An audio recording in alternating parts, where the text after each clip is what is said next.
Kayfabe Avenue.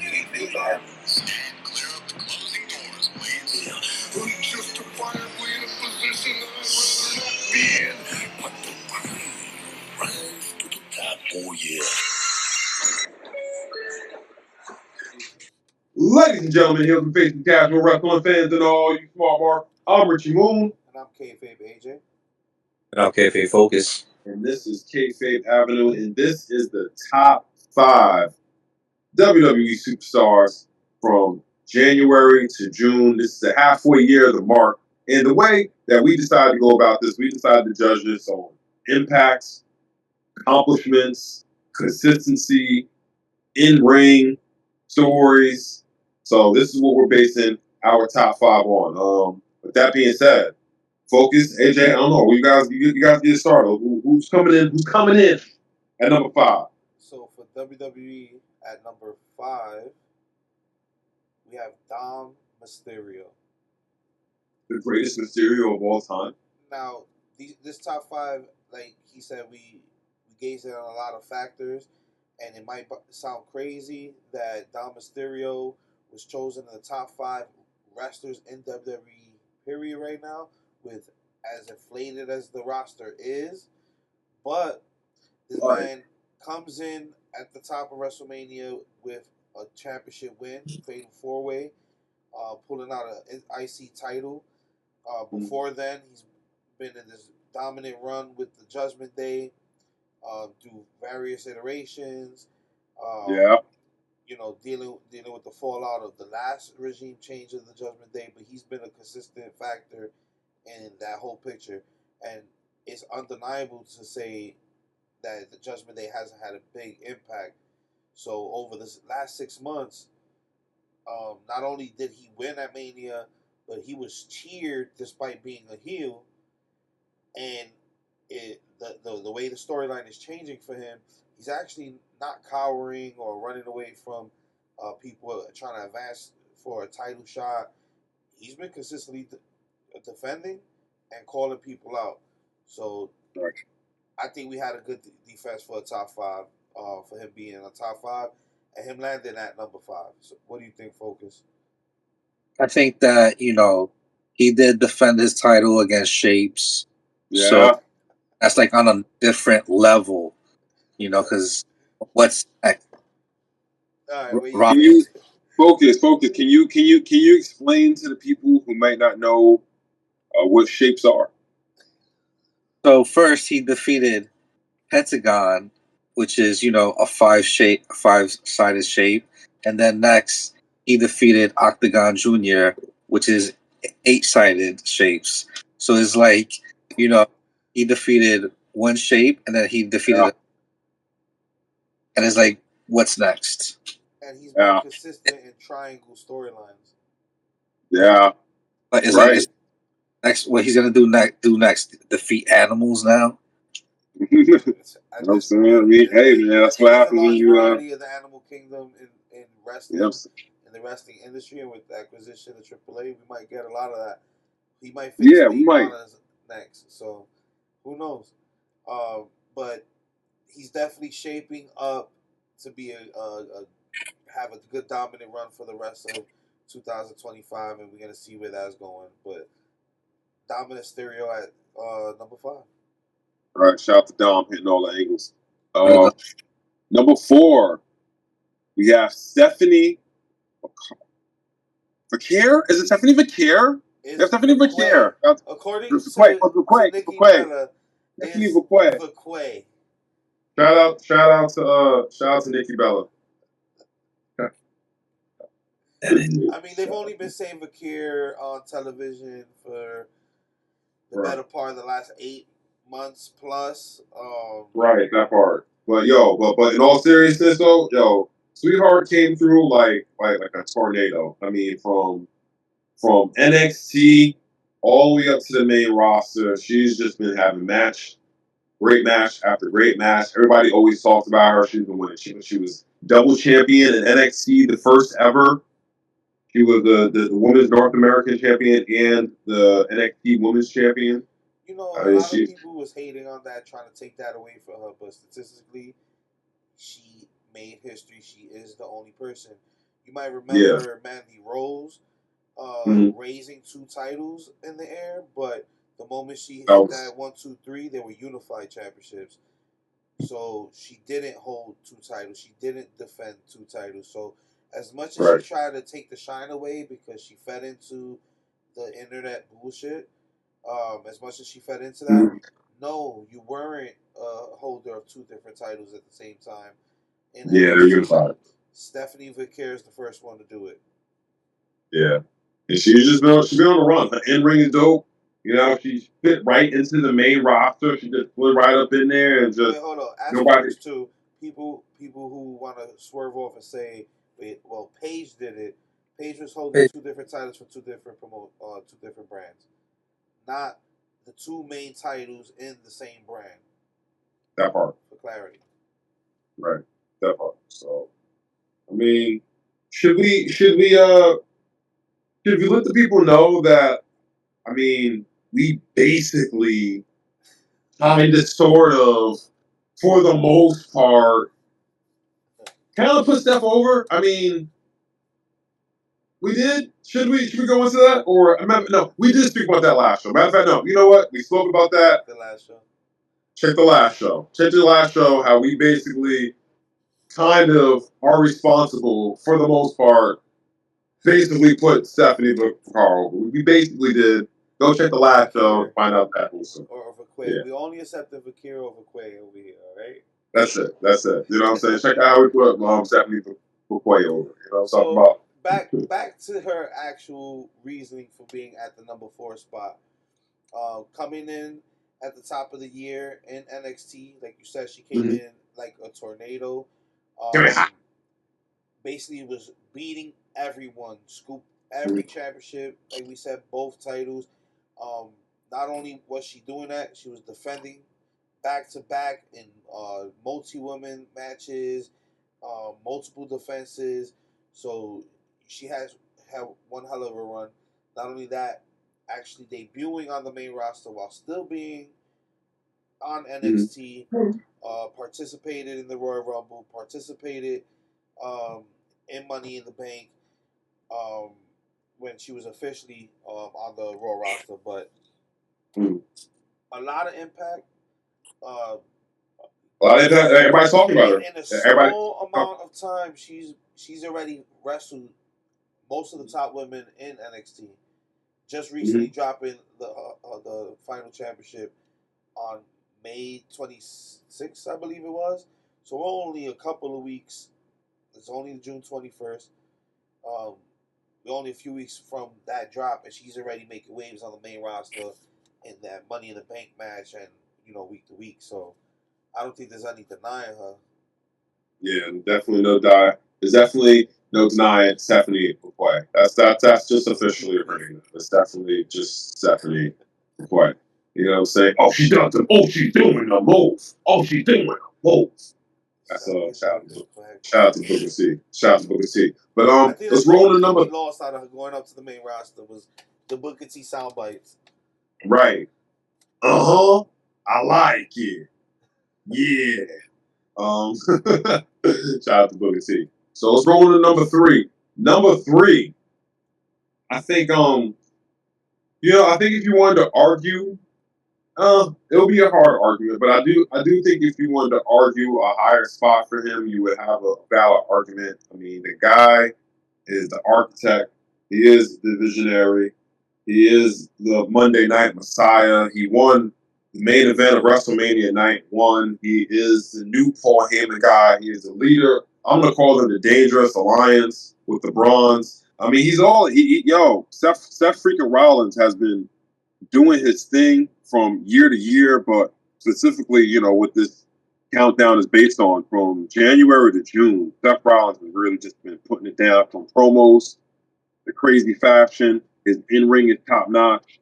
Seth Rollins is the man. I think he's the main character of Monday Night Raw right now. I think it's Seth Rollins.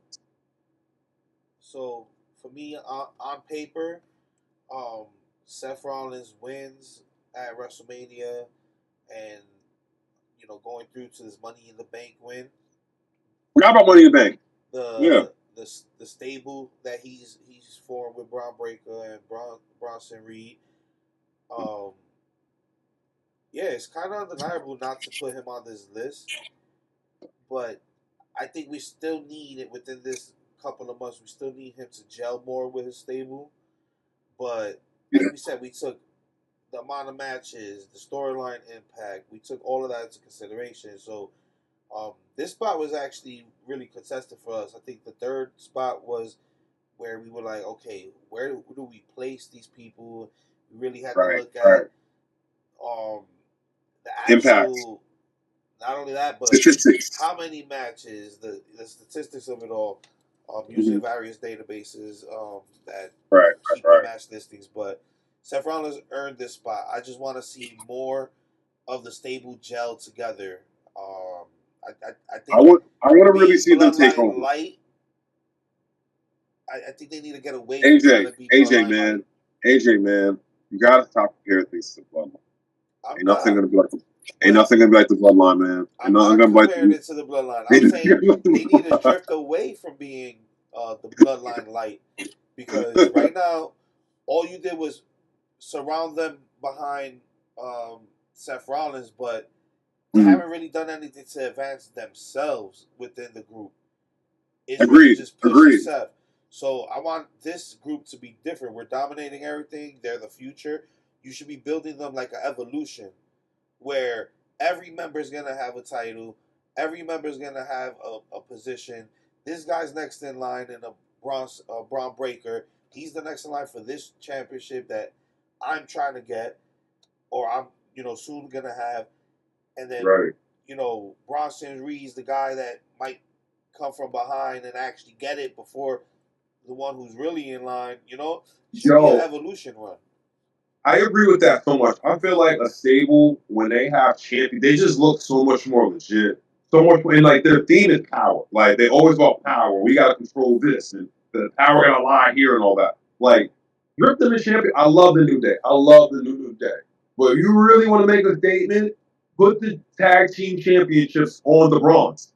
You know what I'm saying? And then Seth eventually went to work, and then there you go. There goes all the power right there. I don't know why more stables don't do that. They look so dope. Like speaking of the bloodline, I know like this thing like I think the only thing they only missed with the bloodline was not having every single member of the bloodline have a championship at once. Yeah. They missed that. They missed the opportunity. They just missed that. You mean the second iteration of the bloodline? Huh? You mean the solo bloodline or the? Nah, I mean when Roman was in full power, when it was Roman, the Usos, Sammy, Solo, I feel like all of them. Sammy should have had an Intercontinental US. Too. Yeah. And then Solo, he had the North American from NXT, but he lost it. He should have kept all that. He had to drop it before he came officially to the roster. Should have kept it, man. That should have been that visual of all of them with a chip, man. That would have been. So, Seth Rollins well deserved Mania win, the cage match with CM Punk at the top of the year. A lot of factors put him right in the middle of this at number 3. So, any final thoughts before we move on to number 2? Man, Seth freaking Rollins. I think prediction. I think Seth Rollins will be World Heavyweight Championship for the end. I think he'll be World Heavyweight Champion for the end of the year. I don't think he's going for the World Heavyweight Championship. Think he's gonna go for the Undisputed? I think he's going for the Undisputed. I mean, realistically. No disrespect, Gunther. No disrespect, Gunther. But it's just true. It's pretty obvious that he's gonna cash in on John Cena. That'll be the only way. That'll be the only way to reconcile power and future storyline he's trying to build with the stable. I feel the way to reconcile Cena maybe not losing it in a way that he has to be 1, 2, 3. Like he dropped it fair. He could keep the mystique on the way out.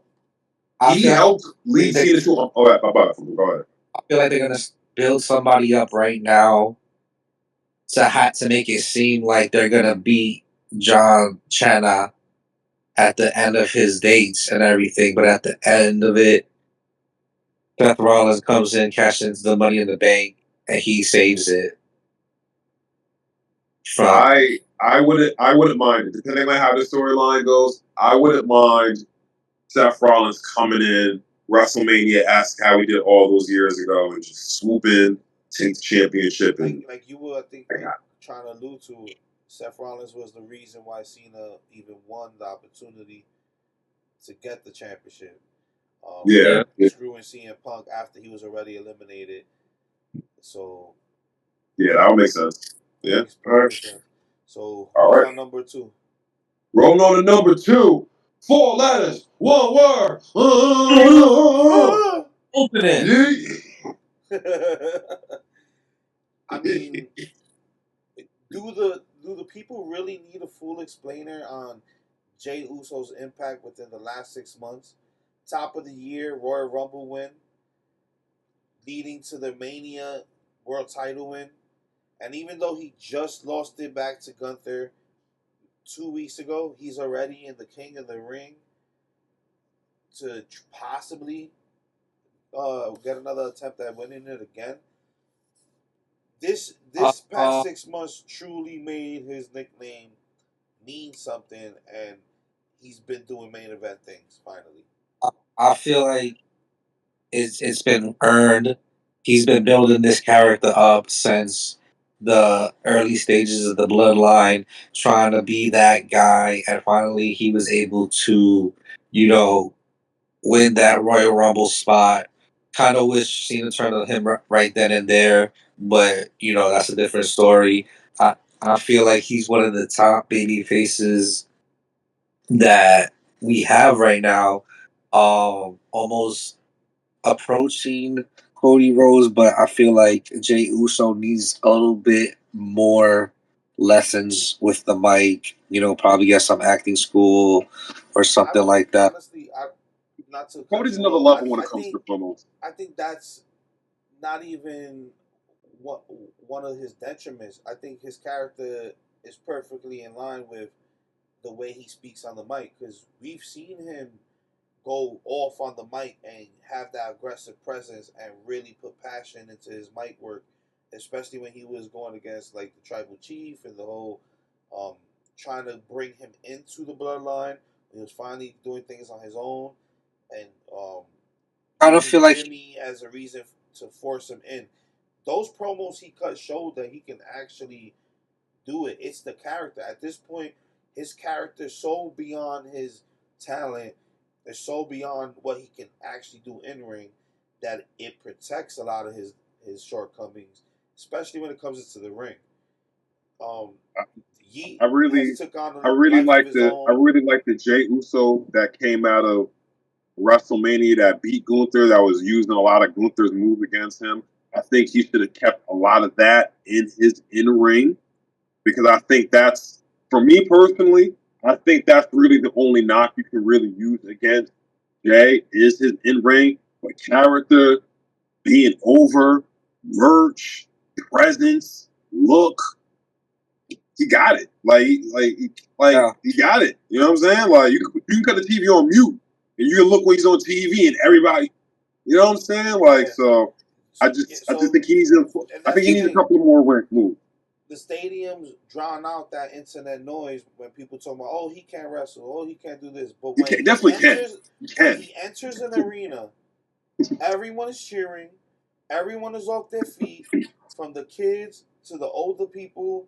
Everyone is enjoying the moment. His entrances and fan interaction is sometimes longer than the segments that he's actually in. So, and they want it. And they wanted it. How many times they make a running back? Exactly. So, any final thoughts on this? Jey Uso, number 2. I would like to just see Jey Uso the way he wrestled against Gunther and switched up his in ring and switched it up. I would like to see more of that, because this crazy argument that he can't wrestle, those people have never ever stepped foot in a wrestling ring. I promise you. But he just needs, he can vary it up a little bit, and he showed that he can do it. He showed he can do it. So Jey, just keep doing that. Yeah, to jump on your point, I think he just needs ring generals. Depending on the person and I don't mean Gunther, I mean an actual person who could get in the ring, set the match up, kind of dictate the flow of the match and what spots and when they're gonna do them. There's only a few people that can actually step in that ring and completely take over the match and make it a classic almost every time. So Right. he needs to gel with more people like that. The Seth Rollins, the AJ Styles, people That's the who's thing. that bracket. When he wrestles ring generals, he's able to elevate his game up to give them that Match match. the So energy. this match that he's gonna have with Cody, when are they gonna have it? On I on think it's Raw on or Night SmackDown Champions? or Raw. Whatever that, it's gonna be a good match. It's gonna be because he's gonna elevate his game up to Cody's, and it's gonna be a good match. So yeah. Anything left to say on number 2? Focus. Ooh. Ooh. Yeet. All right. So who made the number 1 spot? Number 1 wrestler right now from January to June 2025. The mid-year top 5 at number 1. Wait, Kenny. before we get there, before we get number one, I think it'd be right if we got some honorable mentions Honorable because mentions. there were some Okay. people. I think Cody Rhodes is an honorable mention. So let's talk about why these people didn't make the list. While they are prominent in the storylines, while they are cutting the promos, while they are in a lot of segments, the win-loss record speaks against them. The meaningful wins, as opposed to the people that we did choose, the impact on story, what's driving the rest of the year. That's why these people were not in it. But Rhea Ripley, I know people wondering why she didn't make the list. Liv Morgan, who definitely deserves a We great argued. position this year. We Yeah, she got definitely argued argued. about this. Yeah. But ultimately, we had to pick the people that, and we mixed it. We didn't pick one division against the other. It was It's the mixed. entire card right now. Who are the people we're watching the most? Who's giving the most impact? And to top of my honorable mentions, LA Knight, Jacob Yeah. Fatu, Yeah. definitely deserve it. You got any honorable mentions? Focus. As far as honorable mentions, maybe Solo's been doing good with his new kind of gimmick storyline. It's funny to me. So I give him that. Ron Kellings is definitely killing it. Getting a little bit more serious is what I always want him to do. And also Julia, she hasn't done much recently, but I'm sure she is eventually gonna do something towards the next couple 6 months. Well, Julia's done enough. We kind of argued her a little bit too. She was the other part of that unification match with Stephanie Vakir in NXT. That was during this last 6 months. So Stephanie beat Julia. Julia debuting maybe a month apart from Stephanie and is already on the WWE main roster for SmackDown. So, Julia's been doing a couple things. So that's a good honorable mention. I think I have almost like a top 5 for honorable mentions. Trick Williams, Cody Rhodes, Bianca Belair, Rhea Ripley, Liv Morgan. That's 5, bro. There is that's 5. Yeah, all right, that's 5. I'll leave it at that. But I'll leave it You Trick know there. what? Williams, Trick Williams was actually somebody who almost made the list, I'm having gonna add. won multiple titles and doing it for the I'm gonna add TNA. Iguana.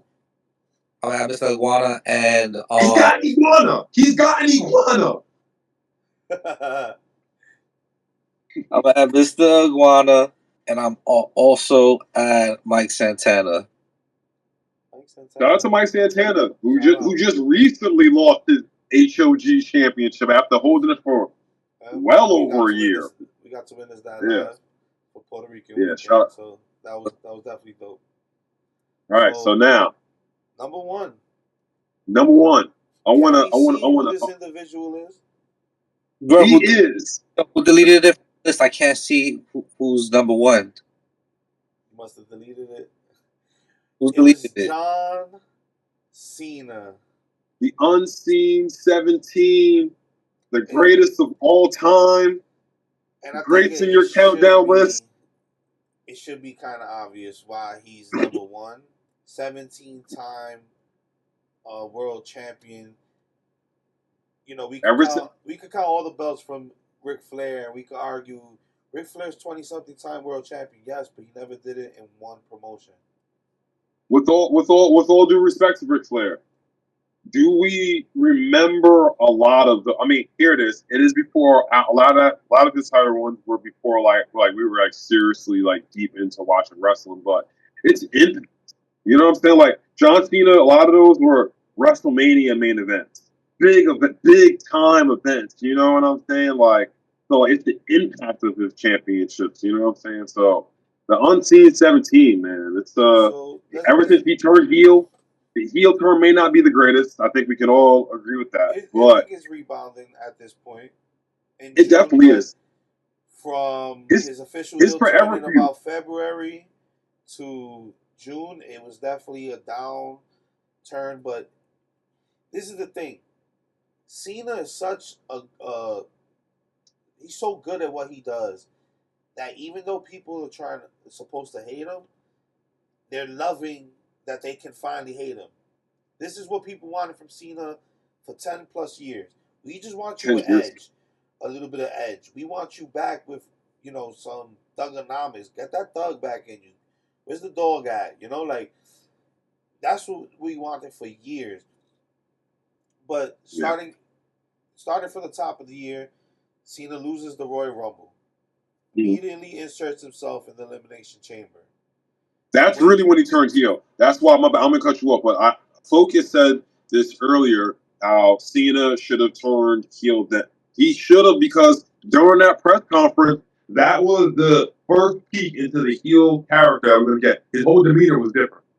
Because he was serious. He wasn't smiling. He wasn't. There was no inflections, and he's like, "Yeah, I'm inserting myself into the Elimination Chamber because that's the business." And that was it. And everybody was like, said, "Yeah." after all these years, I deserve it. I'm pulling my card. Do something about it. Yeah, he was talking, and do something about it. Yeah, that's the official heel turn. Got a little convoluted when they added The Rock to the mix, and it became about Cody selling his soul. But Cena stole the show with finally turning heel. Now, I'm one that said, stop comparing this to the Hogan heel turn. Yes, they were both the top of the business. Both guys that's been good guys for 10 plus years. But the impact on the business is completely different.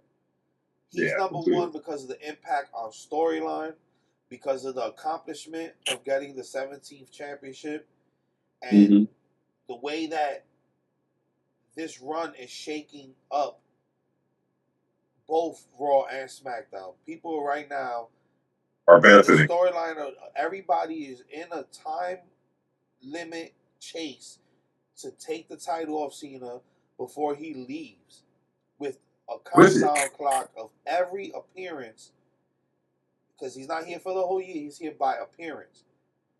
With that clock being thrown in our face, Cena reminding us every few weeks, this is how long you got me left before I take this title and I leave. His intention to ruin wrestling.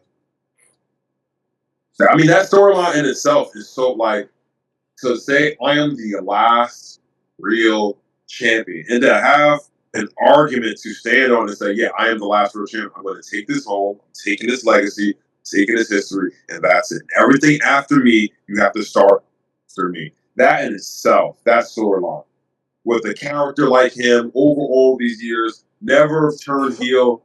That's hot take. I hope he does it, especially with that title, for the simple fact it was the WWE Championship, then it was the WWE World Heavyweight Championship, then it got split again, and that lineage became one, and then we had a Universal Championship. Then that Universal Championship got merged with the WWE Championship, which was already merged, and that became a third lineage within one title. So you know what? Don't forget the Universal Championship that got made and then merged back into it, and now there's like amalgamated. That's what I was saying.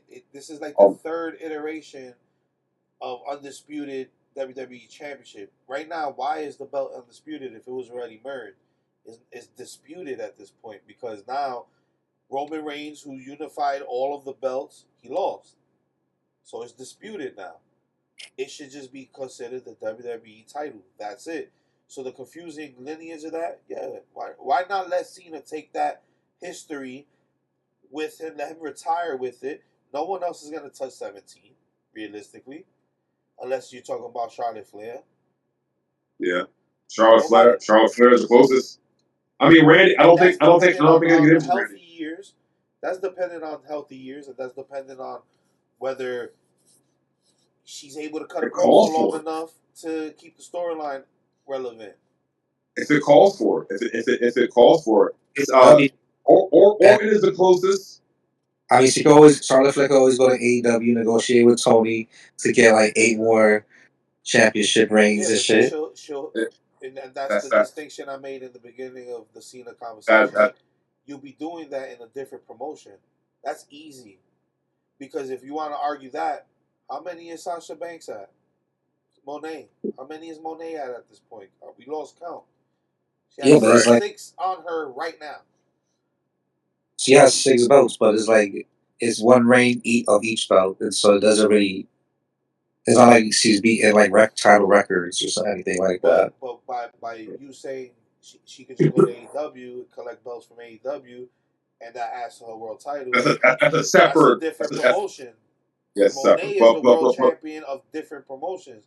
So that's why I made that distinction from the beginning. Cena has done all 17 championships within the WWE umbrella. All 17. Right. He's the champion of WWE. And that's why he can really say, I'm the real world champion if he takes that belt with him. And also, will give them an opportunity to. Triple H has made his stamp on a lot of things, but this would really be able to give him an opportunity to make his stamp. Let's say we go down that timeline where John Cena actually does take the championship home. You have the unique opportunity to bring in a brand new banking championship under your design and start a whole new lineage. The TKO, the TKO championship. Yeah. I mean, yeah, that's what it'll be. But that in itself that's groundbreaking it all in itself. So I don't think John Cena leaving with the chip is the worst idea. I don't think and so if anybody does deserve it and has earned it, on scene 17, Not man. only that, with the way the business is going, I don't think we in a few years we're gonna see that amount of people that are gonna be like, yeah, I'm gonna hold this world title for the next 5 years, about 6-7 times. There's too much talent. There's too many people getting called up from NXT. The wheel is spinning too fast. I don't see people having those super long championship reigns anymore. Roman may have been the last of the Mohegans with that. That might have been Roman. Might have been like, I don't think we'll see a run like that for a very long time. We got into a draft yet? Huh? Yeah, we still have a WWE draft. Yeah, we're still draft. But with that being said, though, it's going to be in September when they do the supposed season premiere episodes. I don't understand why that's not at WrestleMania, but that's another conversation for another time. Right. Ladies and gentlemen, you know that we can do this all day. But with that being said, our top 5, let's run it down one more time, man. We had Dominic Mysterio at number 5. We had Stephanie McCarr at number 4. We had Seth Rollins at number 3. We had Jey Uso at number 2. Unseen 17, John Cena at number 1. Top 5. That's your top 5. We can do this all day. Follow us at Kayfabe Avenue on all streaming platforms, anywhere that you listen to your podcast. And also follow us on YouTube. Take us home.